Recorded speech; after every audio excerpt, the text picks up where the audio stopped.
Hello दोस्तों, कैसे हो आप सब। उम्मीद करता हूँ सब ठीक होंगे। क्या हाल चाल है आप लोगों का। तो चलो आज कुछ नई चीज़ें, नया टॉपिक हम लोग पढ़ते हैं। बहुत पढ़ लिया आप लोगों ने हिस्ट्री, बहुत पढ़ लिया आप लोगों ने में से पॉलिटी हरियाणा जी के।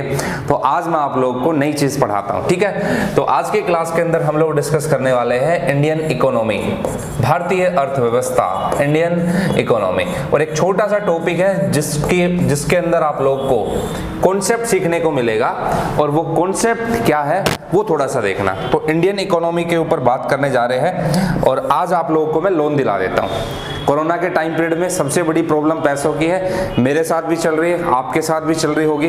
तो इस कड़ी के अंदर हम एक छोटा सा कॉन्सेप्ट समझते हैं, और वो है CRR।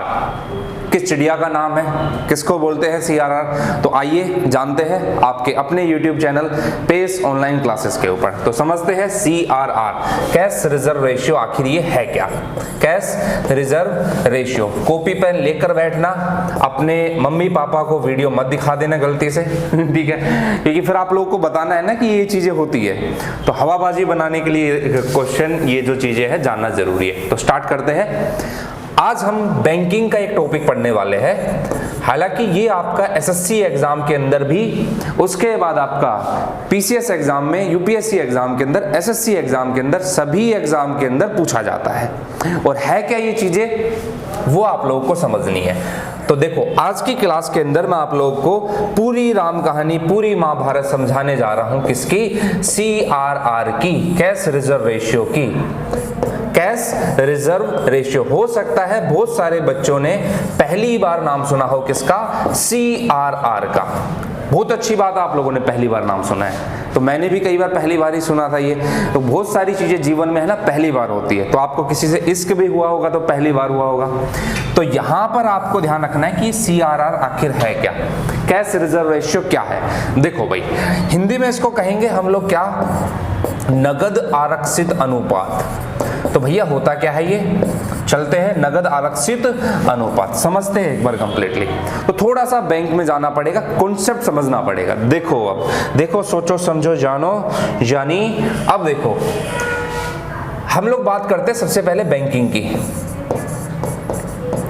अब बैंक जो है वो किस काम आता है, कहोगे सर सारे काम आता है। तो आप लोग बैंकिंग को एक मीडिएटर के फॉर्म में देख सकते हो, एक मध्यस्थ के रूप में देख सकते हो। जैसे प्राचीन समय के अंदर हमारे जगत सेठ, हमारे जो है बैंकर अधिकारी हुआ करते थे ना, आज के टाइम पे वही जगत सेठ का हिस्सा किसने ले लिया, बैंक ने।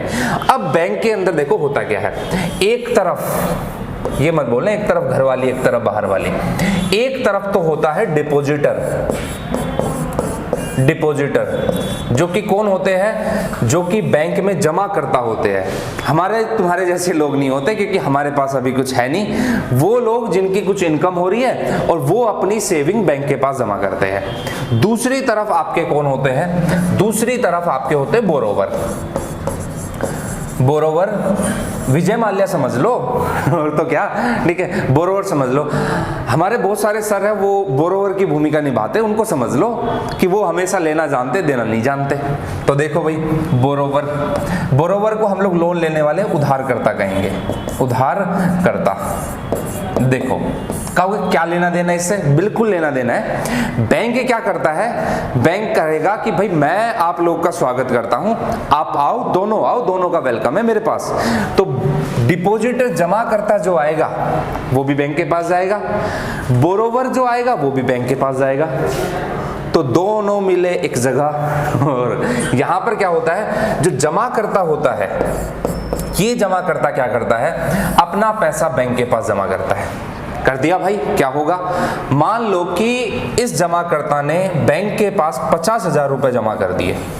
ऐसे बहुत सारे जमाकर्ता होंगे, आप भी हो सकते हो, कोई और भी हो सकता है, मैं भी हो सकता हूं, हमारे सर भी हो सकते हैं। तो कोई भी हो सकता है, बैंक के पास उसने 50,000 रुपए जमा कर दिया।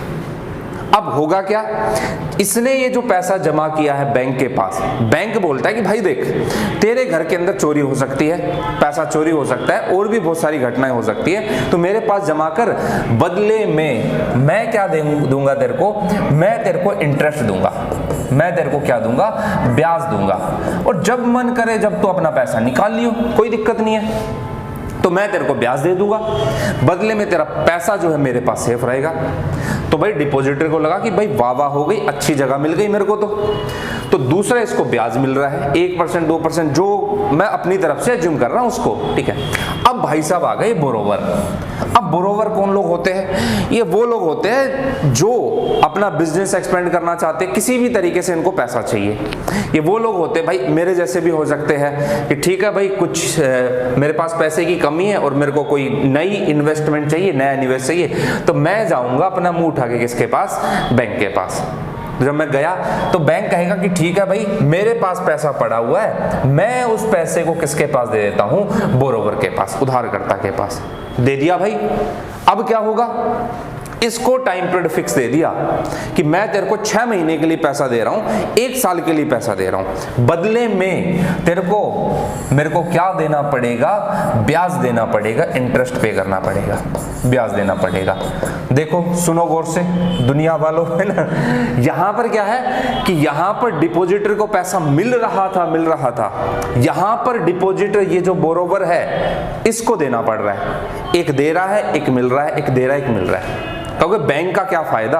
बिल्कुल फायदा है। आप लोग भी कई बार चिंदी हरकतें करते हो ना कि बाइक खरीदते हो सस्ते में किसी से और महंगे दाम पे बेच देते हो। जैसे फॉर एग्जांपल आपने 10-20 हजार रुपए की बाइक खरीदी और उसको बेच दिया 14-15 हजार में, 3,000 रुपए की आपकी बचत हो गई और आपने उसकी पार्टी कर ली। तो सेम चीज आपको यहां पर दिखाई देगी। डिपॉजिटर पैसा जमा करता है बैंक के पास, बैंक क्या करता है? बोरोवर को दे देता है उस पैसे को। अब देखो बैंक के पास मान लेते हैं कि एक B1 बोरोवर है, एक B2 बोरोवर है, एक B3 बोरोवर, बहुत सारे डिपॉजिटर और बोरोवर है। डिपॉजिटर कौन है? D1 D2 D3 ऐसे है। मतलब उधारकर्ता भी बैंक के पास बहुत है और डिपॉजिटर भी बहुत है। अच्छा, बैंक का पर्सनल इंटरेस्ट कहां पर छुपा हुआ है? बैंक अगर इसको 2 या 3% ब्याज देगा तो इससे 4% वसूलेगा। जैसे बैंक ने 2% दे दिया ब्याज किसको? डिपॉजिटर को, और बोरोवर से कितना वसूल लिया? 4%। तो फायदा कितने का हुआ? फायदा हुआ 2% का। वो 2% किसके पास जाएगा? बैंक के पास। मीडिएटर की भूमिका निभा रहा है, यहां से लिया वहां से दे दिया, यहां से लिया वहां से दे दिया। एक सिर्फ मध्यस्थ की भूमिका निभा रहा है बैंक, और कुछ नहीं कर रहा। अब क्या समझना आपको? CRR कैसे कॉन्सेप्ट डील करेगा उसके बारे में समझेंगे। अब देखो क्या है, अब यहां पर CRR कैसे आएगा, SLR कैसे आएगा, वो सारी चीजें हम लोग समझते हैं। तो बेसिक कॉन्सेप्ट है, डिपॉजिटर समझ में आया, बोरोवर समझ में आया। जितने भी डिपॉजिटर बैंक के पास है वो जब चाहे अपना पैसा निकलवा सकते हैं। जैसे फॉर एग्जांपल आपका मन हुआ कि भाई 2 दिन बाद 5 दिन बाद ATM में गए, अपना पैसा निकलवा लिया, बैंक के पास गए और अपना पैसा निकलवा लिया। लेकिन ये जो बोरोवर है, ये विजय माल्या यहाँ पर जो बैठा हुआ है, ये कहेगा कि भाई 6 महीने से पहले, 1 साल से पहले बैंक पैसा नहीं मांग सकता मेरे से, क्योंकि यहाँ पर डील हुई है कि 1 साल से पहले मैं आपको फूटी कोड़ी नहीं देने वाला। ये कभी भी अपना पैसा निकलवा सकता है। अब आप एक चीज सोचो कि ऐसी कंडीशन आ गई कि बैंक के पास क्या हुआ? बैंक के पास जितना भी पैसा जमा था, बैंक ने सारा पैसा बोरोवर को घुमा दिया। बैंक हो गया निठल्ला खाली।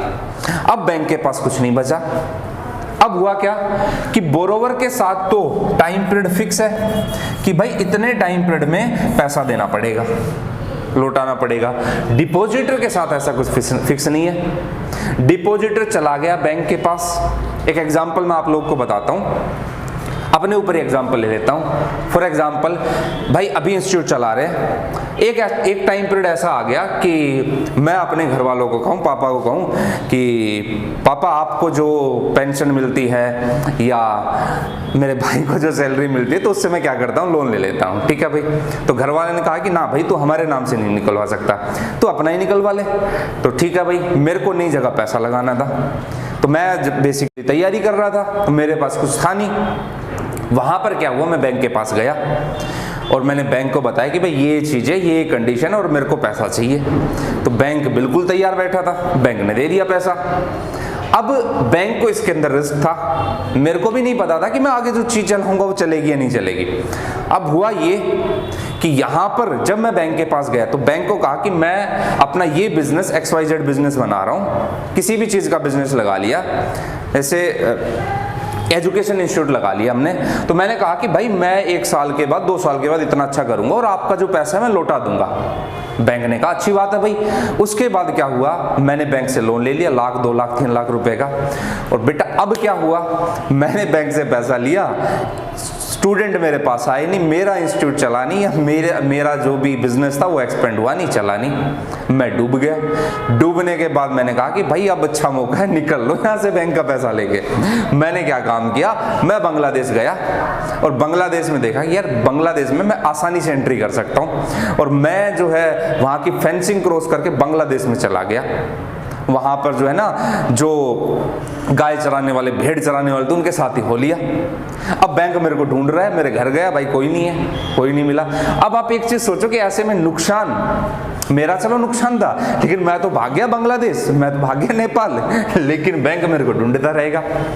अब वो पैसा एक्चुअल में किसका था, डिपॉजिटर का था। डिपॉजिटर जाएगा बैंक के पास, पैसा दो, बैंक कहेगा कि ले आओ विवेक से, बांग्लादेश में बैठा हुआ है, ले आओ, वो तो नेपाल में बैठा हुआ है। डिपॉजिटर कहेगा मैं नहीं जाने वाला, मैं तेरे को थोड़ी जानता हूं, मैं तो बैंक के पास आया था। बैंक ने क्या काम किया, सारा पैसा बोरोवर को घुमा दिया था, बैंक खाली है, फंस गया बैंक। तो ऐसी इमरजेंसी की कंडीशन ना आने पाए, देखो ध्यान रखना ये एक इमरजेंसी कंडीशन ही है, नॉर्मल कंडीशन ऐसी होती नहीं है। तो हमारे जो सेंट्रल बैंक है, आरबीआई है, रिजर्व बैंक ऑफ इंडिया है, उन्होंने हर कमर्शियल बैंक को, हर वाणिज्य बैंक को, हर बैंक को एक निर्देश जारी कर रखा है। और क्या क्या निर्देश है, वो ये कह रखा है कि हर बैंक को ऐसी सिचुएशन ना आने पाए, इसलिए अपने पास कुछ कैश रखना पड़ेगा। अपने पास रखना पड़ेगा या मेरे पास रखना पड़ेगा, उसके बारे में बात करेंगे। उसी को कहा जाता है कैश रिजर्व रेशियो। इसका मतलब ये हुआ, सिंपल सा हम लोग समझते हैं लैंग्वेज के अंदर, डिपॉजिटर ने जितना पैसा जमा किया बैंक के पास, बैंक उस सारे पैसे को उधारकर्ता को नहीं दे सकता। फॉर एग्जांपल अगर मैं बात करूं, इसको थोड़ा सा हटाते हैं और समझते हैं। देखो बैंक के पास मान लेते 10 करोड़ रुपए जमा है, 10 करोड़ रुपए जमा है, मान लो भाई, बहुत सारी चीजें मानते हैं ना, तो यहां पर भी मान लो। तो बैंक के पास कितना जमा है, 10 करोड़ रुपए जमा है। इसको क्या कहा जाएगा, इसको तो टेक्निकल टर्म में देखो, एक तरफ है कौन, डिपॉजिटर, जमा करता, एक तरफ कौन है, बैंक, मान लेते कोई भी बैंक, एसबीआई है, ठीक है, उसी को मान लेते, उसी को पकड़ लेते, और एक तरफ कौन है, बोरोवर है, उधार करता है। ठीक है भाई, डिपॉजिटर, जमा करता, बैंक और बोरोवर। बैंक के पास इस डिपॉजिटर, बहुत सारे डिपॉजिटर, आप भी हो सकते हो, सुनील, अनिल, रमेश, मोहित, या फिर कोई भी हो सकता है, ठीक है। तो बैंक के पास 10 करोड़ जमा है, ये डिपॉजिटर का पैसा था। अगर बैंक के सारे पैसे को बोरोवर के पास दे देगा, और बोरोवर में एक आधे व्यक्ति मेरे जैसे निकल गए, पैसा लेके भाग गए, पकड़ते रहो, कहां बांग्लादेश नेपाल के अंदर जाओगे। तो यहां पर फिर क्या होगा कि बैंक ने बोल रखा है कि इस 10 करोड़ रुपए में से कुछ परसेंटेज आप एक बक्से में रखोगे, एक बक्से में नोट रख दिया, कुछ पैसा निकालोगे और उस पैसे को निकाल कर किसके पास पहुंचा दोगे, आरबीआई के पास। एक्चुअल में आरबीआई के पास नहीं पहुंचता, लेकिन रिकॉर्ड रहता है। तो इसका मतलब हुआ कि वो जो कैश होगा उसको रिजर्व के रूप में रखना है हर बैंक को अपने पास। और ये गाइडलाइन है, ये निर्देश है किसका, आरबीआई का, जिसको फॉलो करना है। कहोगे सर अगर कोई बैंक फॉलो ना करे तो वो भी बताएंगे हम लोग। अब समझो, अब सिंपल टर्म में समझते हैं हम लोग, कुछ और बेसिक टर्म समझते हैं। एक टर्म आती है GDTL, इसको बोलते हैं gross demand and time liabilities, time liability. कुल मांग, हिंदी में इसको कहा जाएगा कुल मांग व समय देता, समय देता, कुल मांग और समय देता। एक टर्म आती है IBL, इंटर बैंक लाइबिलिटीज, अंतर बैंक देता, इंटर बैंक लाइबिलिटी, अंत बैंक देता। देयता। थोड़ी सी टेक्निकल टर्म आएगी, लेकिन जानबूझकर ये टॉपिक पढ़ा रहा हूं ताकि आप लोग का डाउट क्लियर हो। एक टर्म आती है NDTL, net demand and time liability,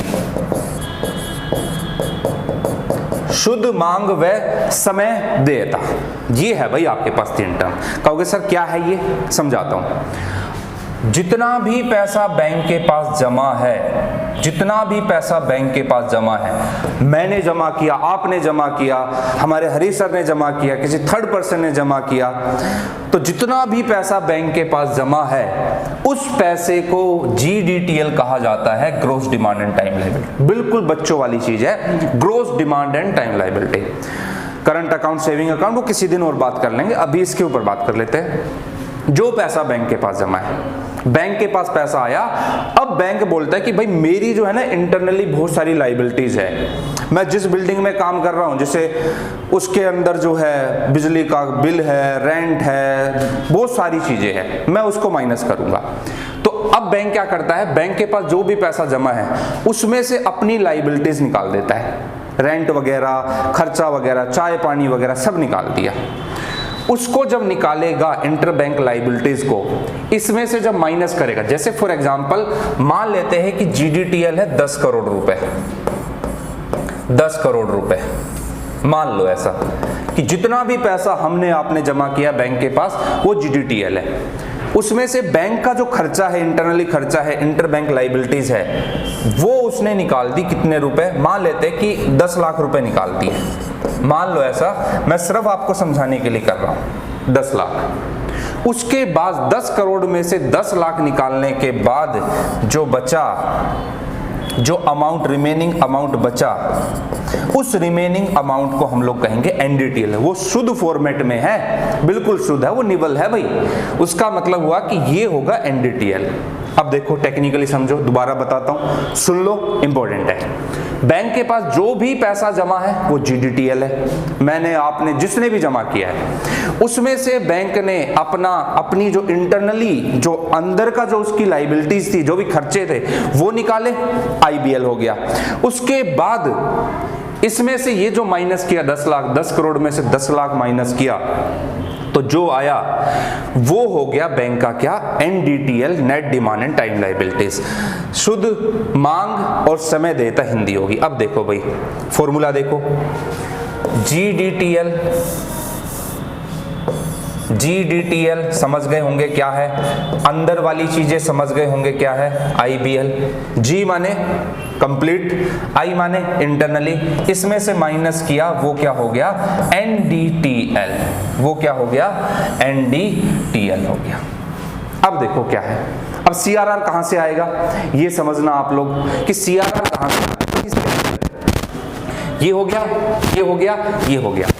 अब हर बैंक को मान लो कि उसके पास NDTL, मान लो कुछ भी NDTL उसके पास, इसमें से माइनस करने के बाद NDTL मान लो उसके पास आया 10 करोड़, मान लेते हैं कि 10 करोड़ आया। इसी के ऊपर बैंक की बैलेंस शीट बनती है, जो कि हर शुक्रवार को किसके पास पहुंचती है, RBI के पास, क्योंकि शनिवार राती मैंने नींद नहीं आती, ठीक है, तो शनिवार को तो कुछ और ही प्रोग्राम चलता है। तो NDTL जो बैंक का है वो कितना है, 10 करोड़ रुपए।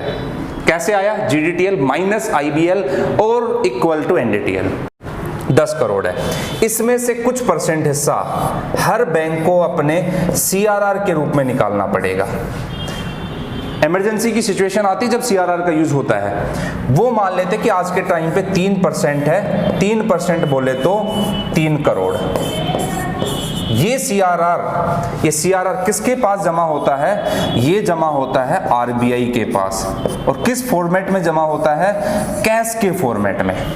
ऐसा मान लो कि मेरी वैसे तो अब जेब खाली है, लेकिन मेरे जेब में मान लो कि 10 रुपए पड़े हैं, मेरे जेब में 10 रुपए पड़े हैं, 10 रुपए एनडीटीएल हो गया।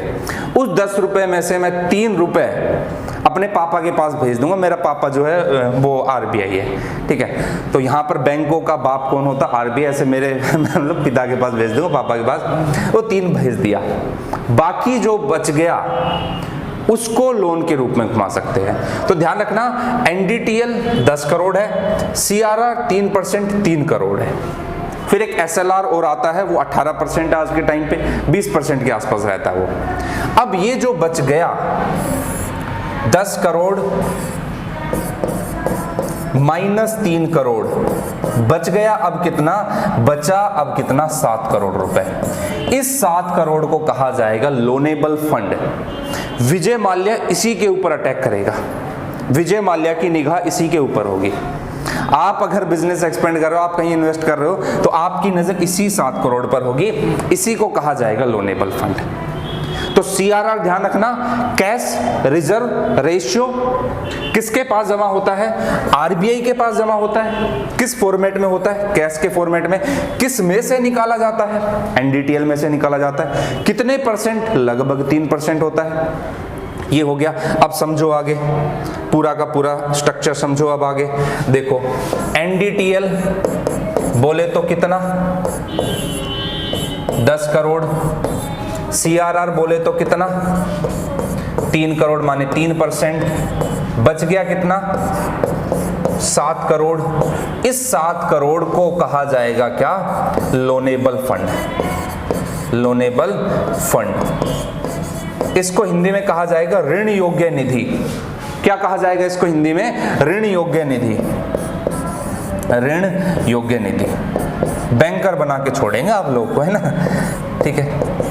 कहोगे नहीं सर हमें तो कुछ और ही बनना है, वो भी बन जाओगे आप लोग। तो यहां पर इस 7 करोड़ को क्या कहा जाएगा? ऋण योग्य निधि। अब आपको पता है कि अगर ये जो फंड है 7 करोड़ है, ये ज्यादा होता तो मार्केट के अंदर, लोनेबल फंड अगर ज्यादा होता तो मार्केट के अंदर जो ब्याज होता, इंटरेस्ट जो होता, वो ब्याज अगर ये ज्यादा होता, ज्यादा पैसा है तो ब्याज कम रहता, कम पैसा है ब्याज ज्यादा रहता। एग्जाम्पल की बात करता हूं, कोरोना टाइम पीरियड है, मार्केट में पैसा क्या था? कम था, इनकम थी नहीं, लोग की जॉब लॉस हो गई और कारोबार कुछ रहा नहीं, तो मार्केट में कम पैसा था, मतलब लोनेबल फंड कम था मार्केट में। तो ब्याज उस टाइम पे क्या था? ज्यादा ब्याज था, लोग बाग तो पैसा ही नहीं दे रहे थे, ठीक है। तो ब्याज उस टाइम पे क्या था? ज्यादा था। तो एक चीज ध्यान रखना, इस लोनेबल फंड से भी क्या डिसाइड होता है? इंटरेस्ट डिसाइड होता है, ब्याज डिसाइड होता है। इसी लोनेबल फंड से, इसी इंटरेस्ट से ही आपका इन्फ्लेशन, महंगाई की सखी सैया तो खूब ही कमात है, महंगाई डायन खाए जात है, इसी से वो इन्फ्लेशन डिसाइड होगा। इसी से दुकानदार अपनी जो कीमतें हैं वो बढ़ाएगा घटेगा, वो सारी चीज डिसाइड होती है। जैसे आप न्यूज़पेपर पढ़ते हो तो उसमें लिखा रहता है कि रेपो रेट को बढ़ाया, इन्फ्लेशन कंट्रोल हो गई। अब भाई ये कैसे हो गया? इन्फ्लेशन बढ़ गई, घट गई, ये सारी चीजें हम लोग बात करेंगे कैसे होता है कैसे नहीं है, लेकिन उसके लिए आपको वेट करना पड़ेगा अगले पार्ट 2 के अंदर, जिसके अंदर हम इससे आगे की सारी घटनाएं पढ़ेंगे।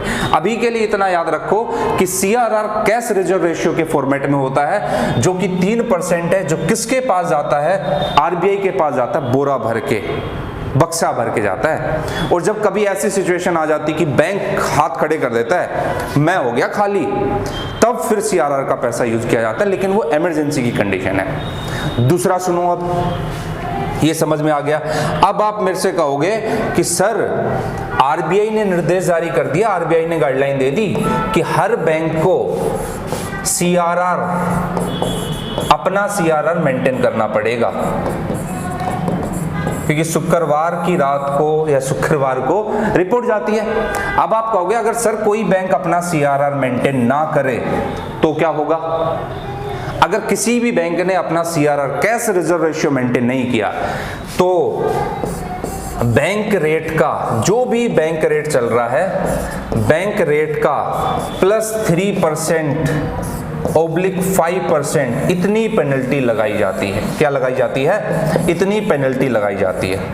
तो ये याद रखना बच्चों, भाइयों और बहनों, कि अगर कोई बैंक अपना CRR मेंटेन नहीं रखता तो बैंक रेट +3%/5% इतनी पेनल्टी उसके ऊपर लगाई जाती है। ये थी आज की कहानी, आज का अध्याय, आज का इतिहास। उम्मीद करता हूं आपको समझ में आया होगा कंप्लीटली CRR का छोटा सा कॉन्सेप्ट। वीडियो को अगर समझ ना आए तो एक दो बार फिर देखना, लाइक करना, शेयर करना, सब्सक्राइब करना और बने रहना आपके अपने YouTube channel pace online classes के ऊपर। मिलते हैं इसके पार्ट 2 में जो जल्द आने वाला है। थैंक यू बच्चों।